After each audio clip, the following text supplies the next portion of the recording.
2023 is coming to a close, and it's time to reveal my top 10 movies of the year. Here's the way I'm analyzing my list and what I consider to be the best. Movies are art. Film is art. I'm looking for films that are empowering, that have a wonderful message, that have more meaning, that have deep thought, that can empower society, that can make you think about more things in society, that have an impact as well. Things that make you laugh, cry, express emotion. I'm looking for movies that are just overall good and make you feel something different, or can have a societal impact for change, or have just incredible performances. All those factors come into what's in my top 10 and my honorable mentions. So let's get started with my honorable mentions, because I did not want these films to go unmentioned, because they are very much deserving of mention in some of the best films of the year. First up, Blackberry. Matt Johnson, Jay Baruchel, Glenn Howerton. Incredible movie about the story of Blackberry. I just really appreciated the way they were able to put this together. Dry humor, but also telling the story in fun dramatization of the rise and fall of Blackberry. Next up, Priscilla, starring Kaylee Spaney and Jacob Elordi, directed by Sofia Coppola. This one split a lot of people in our comments on Untitled Film Project. If anything, what I loved about Priscilla was the cinematography, and Kaylee Spaney's performance was just spectacular, and we're going to be seeing more of her. Next, Takashi Yamazaki's Godzilla Minus One.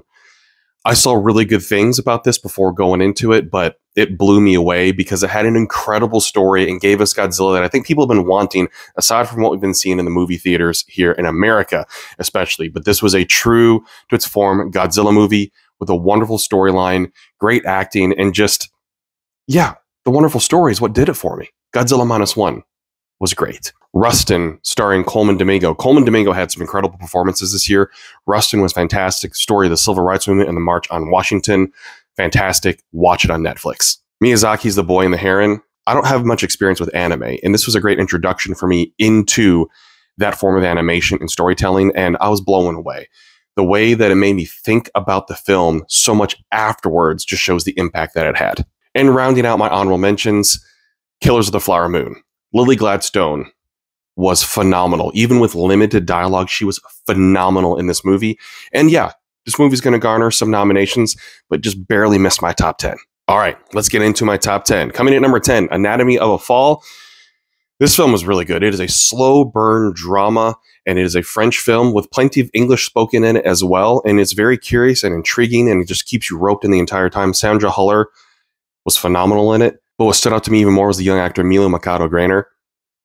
Incredible young actor. Phenomenal. I highly suggest you watch Anatomy of a Fall. It's, again, a slow burn drama, wonderful performances, great script, and just tremendous dialogue throughout that just keeps you just in the entire film. At number 9, American Fiction, starring Jeffrey Wright. Just wonderful satire and a take on society and selling out in so many different ways. Just great humor throughout it, but also multiple storylines just all intertwining together to form this American Fiction. Oh, I laughed so hard and I loved it so much, and Jeffrey Wright was incredible. Number 8, The Color Purple, Fantasia Barrino.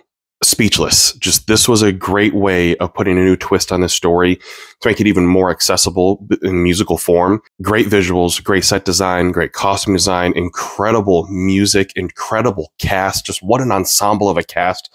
The Color Purple just will have you thinking about it for a long time. Coming in at number 7, Poor Things, starring Emma Stone, Mark Ruffalo, and Willem Dafoe.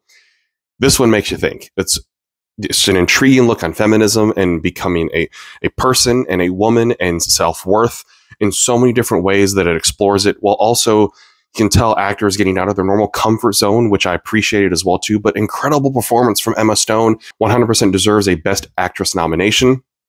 The set design, the costuming, the music. Fantastic film. Coming in at number 6, Past Lives. It's Celine Song's debut as a director, and just a wonderful performance from Greta Lee. And it is heartbreaking in a beautiful way of the storytelling of what could have been and the what ifs.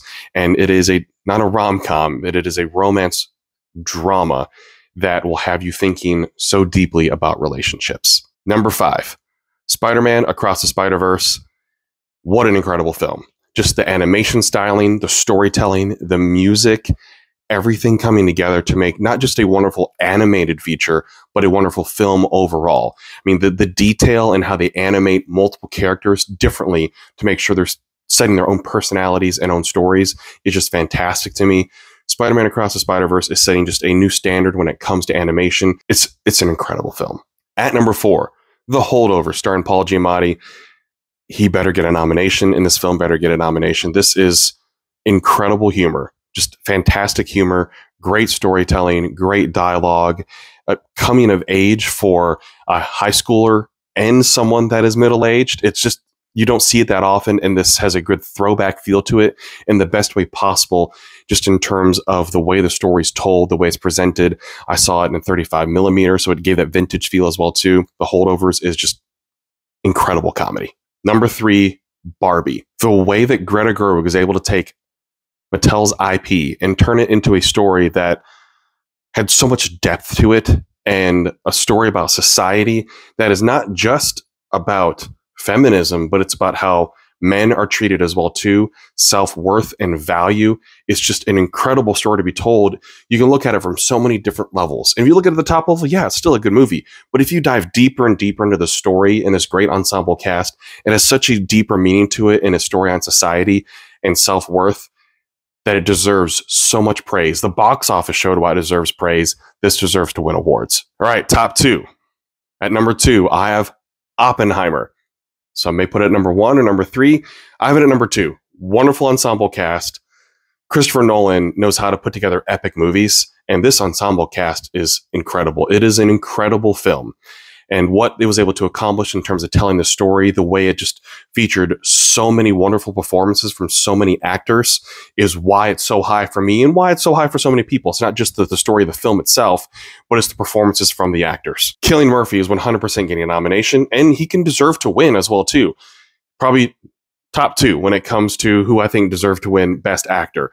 He absolutely deserves it, and there's going to be multiple other nominations that are coming out for Oppenheimer. And at number 1 for me, I have Maestro. I cannot stop thinking about Bradley Cooper's Maestro.